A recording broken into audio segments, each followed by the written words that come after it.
Hinihikayat ng isang grupo ang mga negosyanteng tangkilikin na ang paggamit ng artificial intelligence sa bansa. Yan ang ulat ni Isaiah Mirafuentes. Sa pagusbong ng modernisasyon, umuusbong rin ang tinatawag na artificial intelligence o AI.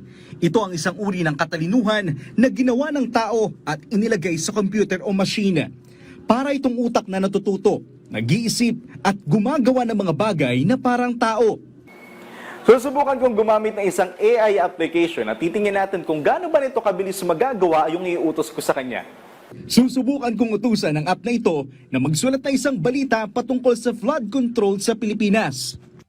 And just 3 seconds, tapos na ang news article ko.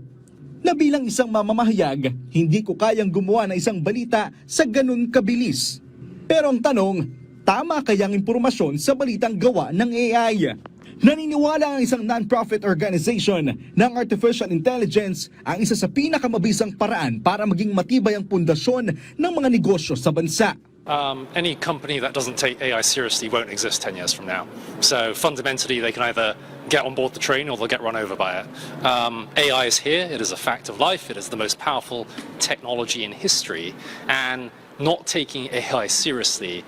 Paniwala rin ng grupo, mas magiging produktibo ang isang negosyante kung makakasabay ito sa makabagong panahon.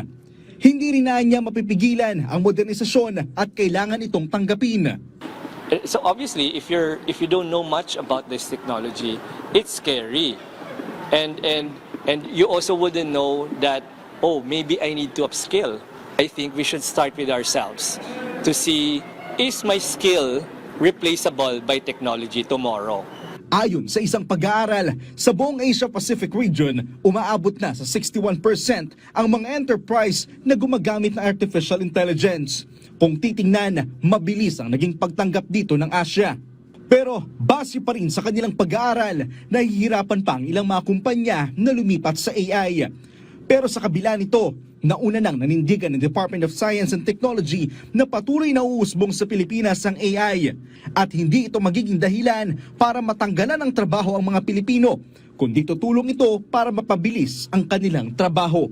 Isaiah Mirafuentes para sa Pambansang TV sa Bagong Pilipinas.